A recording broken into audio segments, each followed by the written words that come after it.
सोने की लंका अर्थात लंका के भगवान, राक्षसों के अधिपति श्री रावण जी का आगमन हो चुका है और आ करके उन्होंने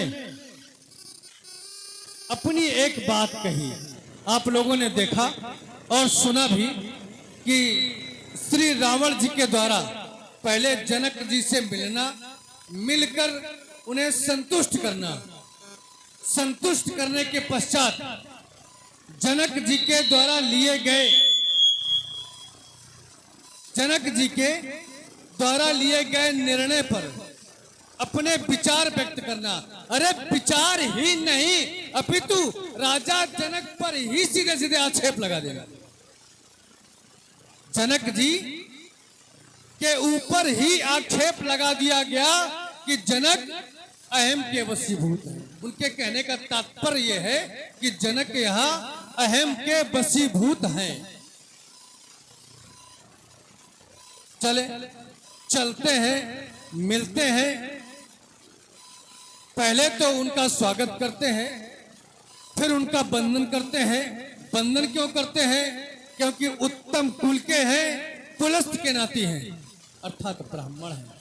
उत्तम कुल कुलस्थ का नाती, इस हेतु। और दूसरी बात वीर हैं। एक वीर को दूसरे वीर की पूजा करनी चाहिए। वीर वीरेन पूज्यते।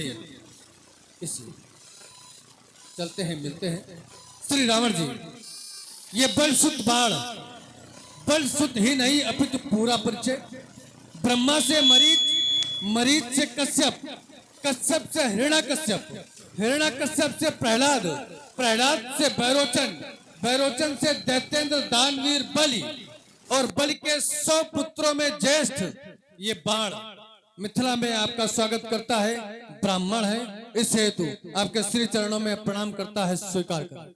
हाँ हाँ भाई तनय सोड़े पराधीश महाकाई बाण, दैत्य शमन बाण, जय जय श्री भोलेनाथ की और स्वागत और वंदन है शुभ आशीष।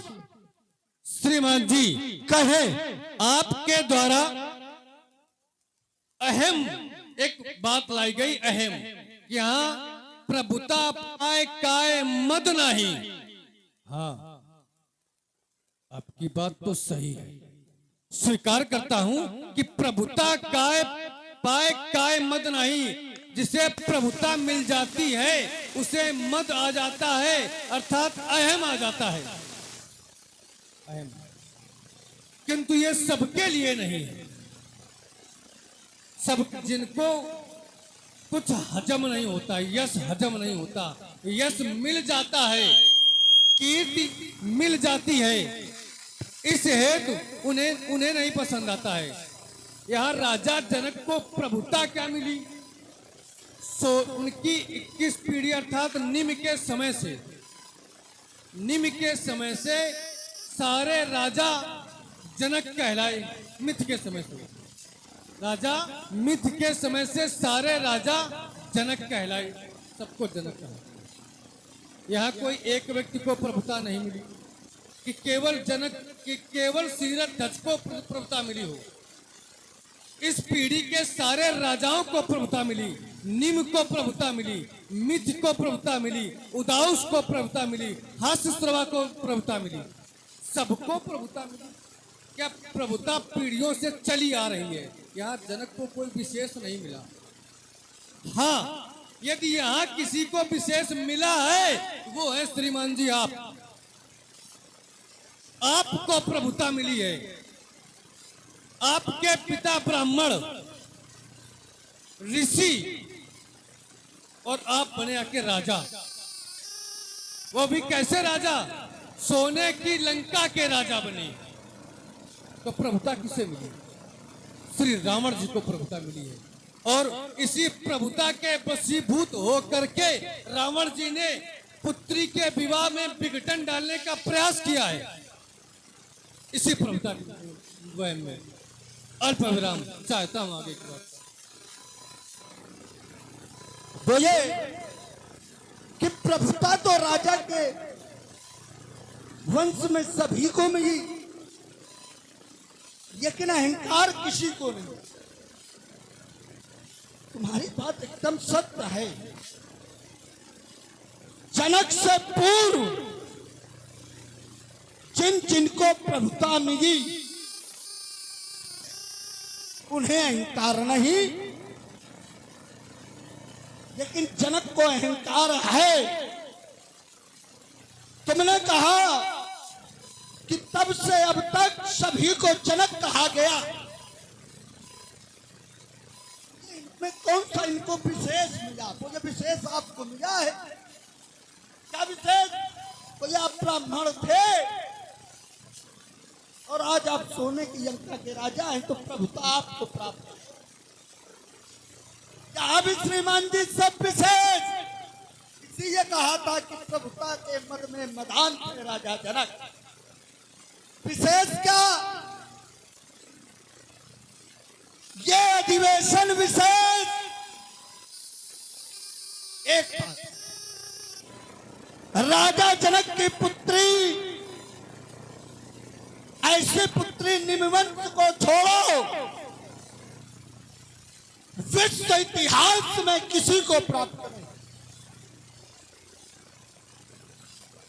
और जिस अजगौ की पूजा मुक्त में, जिस अजगौ की पूजा यह निमिवंत करता चला आया है, आज वो मद में मदांत राजा उसे पहले ये कहो कि हाँ, इससे पूर्व जो न पाई रहे उनमें प्रभुता का मत नहीं आया, अहंकार नहीं आया। वो इन्हें इष्टमान पूजत रहे, मैथिल सब नरे, सभी इनको इष्टमान कर पूजन अंतर करते आए। लेकिन जब विशेष की प्राप्ति राजा जनक को हुई तो उसमें प्रभुता का मद आया। जब प्रभुता का मद आया तो जिसको इष्ट मानकर पूज रहे थे, आज उसे ही बजबेदी पर कहा दिया गया। आज प्रविराम करें। हाँ, आपने कहा कि राजा जनक की पीढ़ी में किसी को ऐसा नहीं किया गया, पुत्री प्राप्त नहीं। स्पष्ट सीधे सीधे कहा गया है, जनक सुकृत मूरत वैदेही। जनक के सुकृत ऐसे रहे जिसके कारण उन्हें सीता जैसी पुत्री प्राप्त हुई, और ऐसे ही नहीं प्राप्त हुई। यह पूरा समाज जानता है। उसके लिए जनक के द्वारा परिश्रम किया गया। जब राजा जनक के यहाँ दुकाल पड़ा, पूरे समाज पर एक समस्या आ गई, समाज पर संकट आ गया, तो जनक के द्वारा किया क्या गया? समाज का संकट दूर करने का प्रयत्न किया गया। तो समाज का संकट, जो दूसरों का संकट दूर करता है, जो सदैव दूसरों के हित के लिए सोचता है, जो प्रजा का भरण पोषण करता है, जो प्रजा का कल्याण करता है, प्रजा के दुख में दुखी होता है, प्रजा के सुख में सुखी होता है, उसी को विशेषता प्राप्त होती है। और विशेषता में क्या प्राप्त हुआ है? राजा जनक को योगी भी कहा गया है। राजा जनक को योगी भी कहा गया है। और मैंने जाना है कि योगियों को कहाँ अहम आता है, योगियों को कहाँ अहम आता है, क्योंकि तो योगियों के लिए कहा गया है, स्वर्णे लोष्टे पंके सुस्मिक चंदने संभावना सा योगी उच्चते। जिसके एक हाथ में सोना, दूसरे हाथ में लोहा, एक हाथ में चंदन, दूसरे हाथ में आग दे दी जाए, उसे भी वो समान भावना से देखे, वही तो योगी है। राजा जनक योगी है और समान भावना से देखने वाले हैं। आपकी दृष्टि में राजा जनक को कहीं अहम दिखा होगा? आपकी दृष्टि में, क्योंकि देखने का हर व्यक्ति का नजरिया अलग अलग होता है। कहावत भी है कि सावन के अंधेरे का हमेशा हरियाली नजर। तो वैसे ही जो खुद अहम के वशीभूत हैं, उसे दूसरे में भी अहम सदैव दिखाई पड़ेगा। और इनके तुड़वाने की बात, एक और बिंदु आपके द्वारा दिया गया कि इनको तुड़वा रहा है राजा जनक। इनको तुड़वा रहा है, इनको तुड़वा क्या रहा है? अपनी पुत्री का विवाह कर रहा है इनके माध्यम से, क्योंकि यह भी है रहा विवाह चाप आधीना के अधीन विवाह है, तो वो प्रयत्न कर रहा है राजा जनक। अल्प विराम। जब योग भविष्यकाल की ओर ग्रसित हो जाए, जब योग भविष्यकाल की ओर ग्रसित हो जाए और अपना वर्तमान छोड़ दे, तो समझ जाना चाहिए कि यात्रा में चूक। और आज इस मिथ्या में चूक ही हो रही है। जो तुमने कहा कि जनक सुकट मूरत वैदे ही, ये अभी नहीं कहा गया। ये अभी तक किसी के द्वारा ये किसी को नहीं बताया गया कि जनक सुकट मूरत वैदे ही। लेकिन जब तक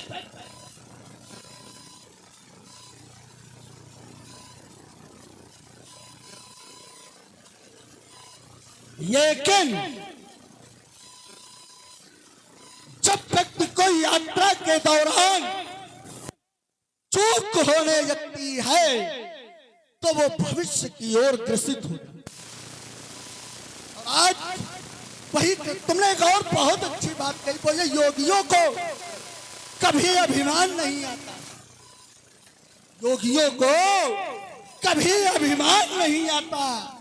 वो चंदन की शीतलता को नहीं जान पाते, वो अग्नि की उष्णता को नहीं जान पाते, अग्नि की जलन को नहीं जानते। और मैं कहता हूं कि सबसे अधिक अभिमान योगियों को ही आता है। नारद जैसा योगी, नारद जैसा योगी, क्या अहंकार नहीं आया? चिता काम अहमद मन माही, अभिमान के वशीभूत हो गया वो देवर्षि नारद। ये कहोगे कि योगियों को अभिमान नहीं आता? अब तो अब विचार और गहन। अभी तक जो दोषारोपण कर रहा था, तुमने कहा सावन के अंधेरे को हरियाली ही नजर आती। समस्या है जो अवगुणी हो या जो दोषी हो, और दोषी का साथ देने वाला दोषी होता है। अभी तक तो मैं दोष राजा जनक में देख रहा हूं, अब वो दोष हमें तुम पर भी दिखाई देने लगा।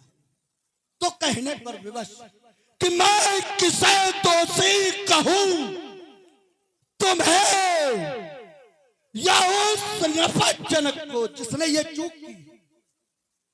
मैं किसे दोषी कहूं, तुम्हें या उस नफरत जनक को किसे सराहूं, क्योंकि एक भी सैव यहां असली नहीं है।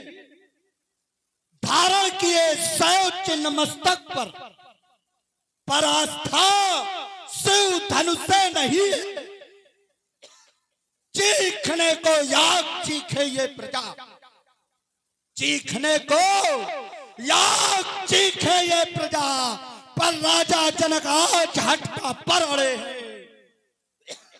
देखिए वातावरण गर्म हो, क्योंकि राख में सोए बड़े छिछले खड़े हैं। अगर विप्लव रोकना चाहते हो भाड़, तो अपमान शिव धनु का होने न पाए।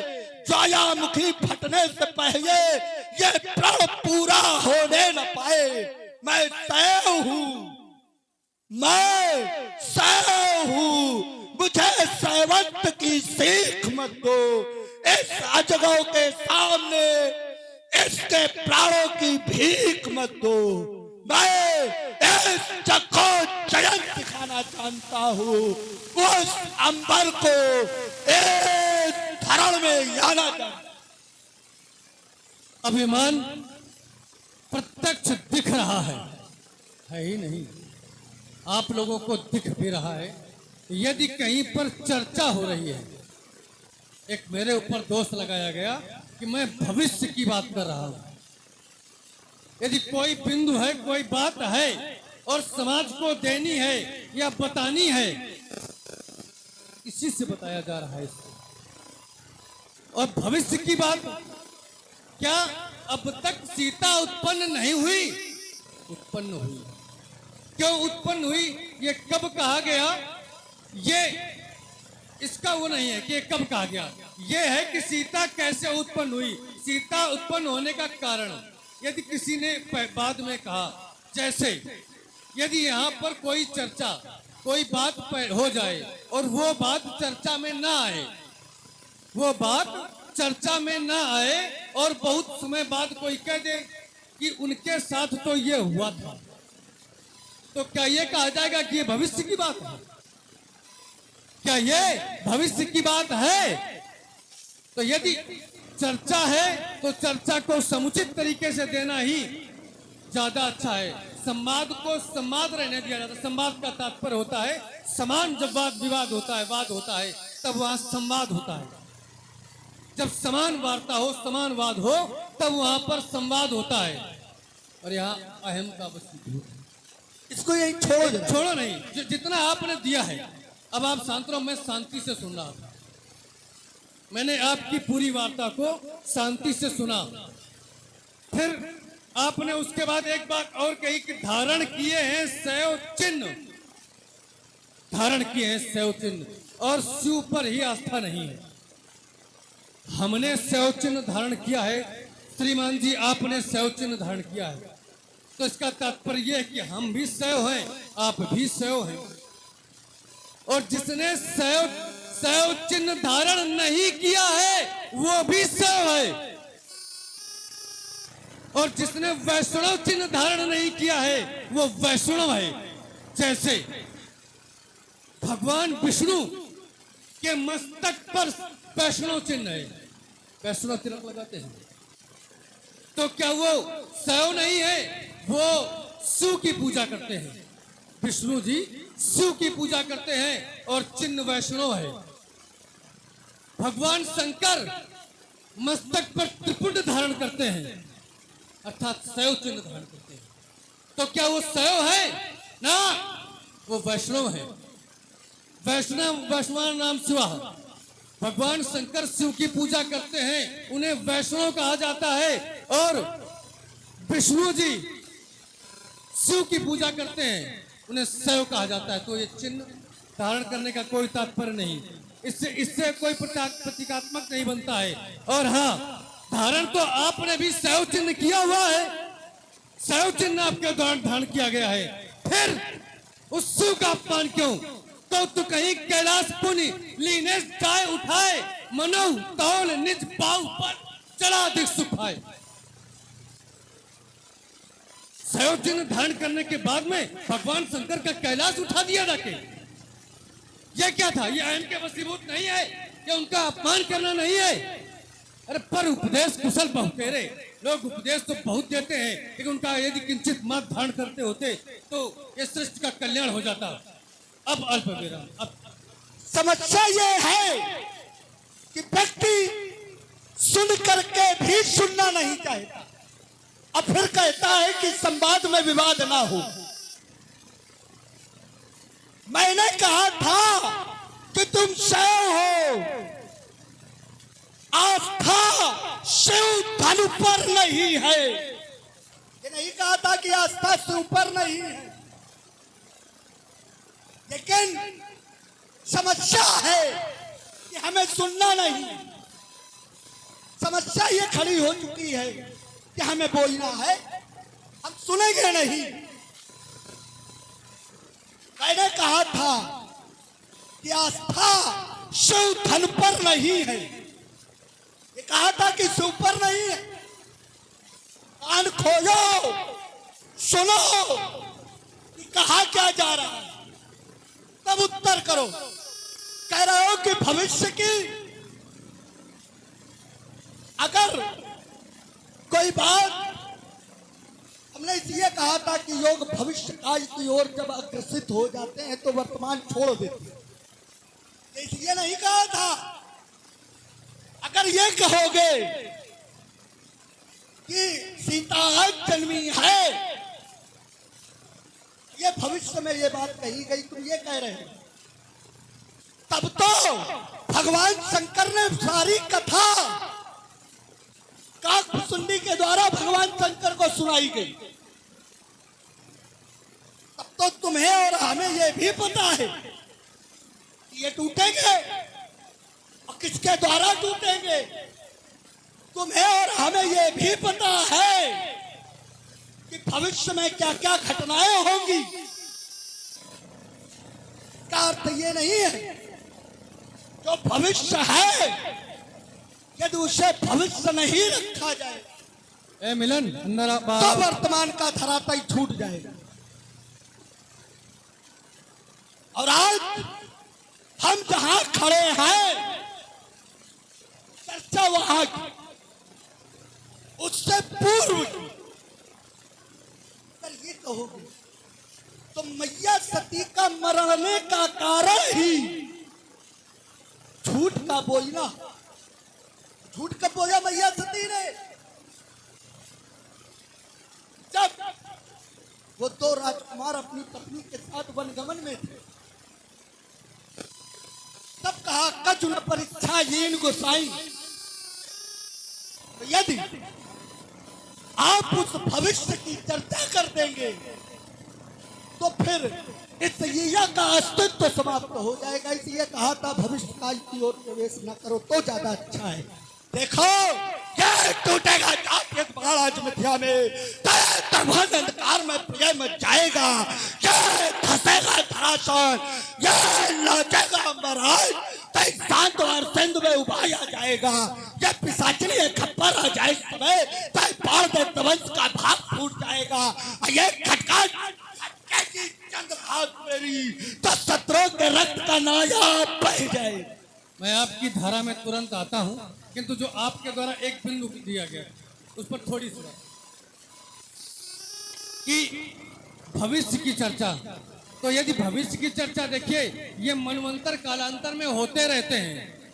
भविष्य में मैया सती ने किसको देखा था? यदि ये कालांतर को खोला जाए तो मैया सती ने किसको देखा था? राम को, लक्ष्मण को, उनकी पत्नी का हरण को, उनको सीता को नहीं देखा था। उनकी पत्नी का हरण हो गया था। वो पत्नी की खोज में घूम रहे थे, पत्नी की खोज में घूम रहे थे, और तब मैया सती ने उनकी परीक्षा ली। और ये देखिए रावण और बाणासुर की भूमिका पर आप लोग देख रहे हैं हमारे महान कलाकारों को। दोनों लोगों के चरणों में 50-50 रुपए हमारे पप्पू भगत जी की तरफ से दोनों लोगों को 50-50 रुपए पुष्पाएं। कोट कोट धन्यवाद, साधुवाद। चलिए ठीक, शिव धनु पर नहीं, हमारी आस्था शिव पर है, इनकी आस्था शिव पर हो न हो। तो सुनिए रावण जी, यदि मेरे सम्मुख मां अम्बे का अपमान हुआ तो किसी वीर के द्वारा जब विध्वंसक कार्य हुआ तो कर में मेरे अस्त्र शस्त्र वो न्याय पनप न पाएगा। उसके शरीर को गरड़ बना, ये बाढ़ स्वयं पी जाएगा। हो जाओ तुम सावधान, अब फिर नहीं चल पाएगा, और सीता के प्रत्यक्षण हेतु ये अजगो खंडित हो जाएगा। और ये आगे हमारे बड़े भैया राम सिंह तोमर जी, उनकी तरफ से भी 50-50 रुपए दोनों महामूर्तियों को धन्यवाद, साधुवाद। अभी वो मैया ने नाहर नहीं जन्मा, मैया ने जन्मा नाहर, जो मेरी टक्कर खेल सके, वो ठंडी आग नहीं, जो जी चाहे तो खेल सके। ये वीरता तुम्हारी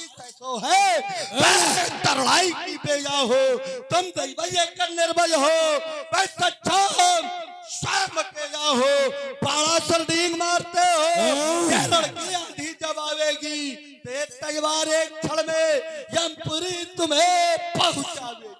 अरे अब तक कहे जाने कितने गौर गमंडी काले और मिट्टी में मिल गए जब पड़े हमारे पाले। याद रख, यह रुंड में लोटे धड़प दिखाई देंगे, अवन अंबर रक्त रंजित हो जाएगा, मिट जाएगा काली कंकाली का अटल भाग, अचल हिमालय भी धरा पर धराशायी हो जाएगा और टूट जाएंगे वारिद में सूर्य चंद्र दोनों और तारकों का भी फट जाएगा।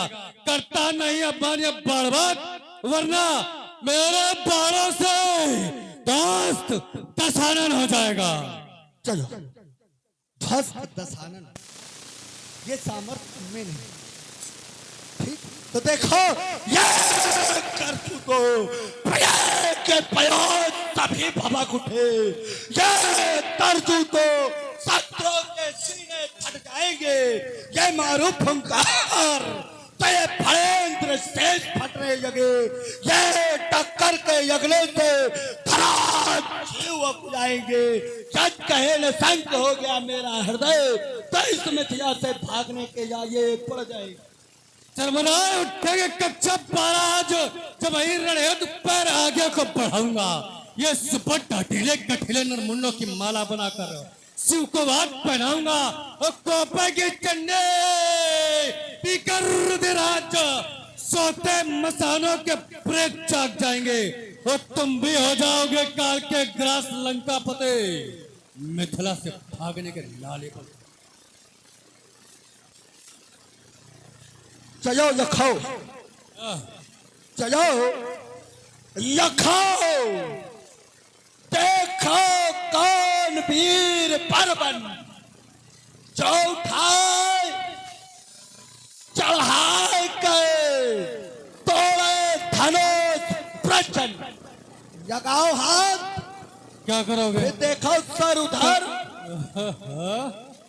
आहा नहीं उधर उधर, जाने कितने किए हो सर उधर, गाजर मूरी उखाड़त घूमत रहे हो अब तक तुम। ये भी भविष्य में देख ले, हाँ तुम भविष्य के ज्ञाता हो। हाँ वही बता रहे हैं, देखिए। ये हमें ना बताओ, ये हमें सब पता है।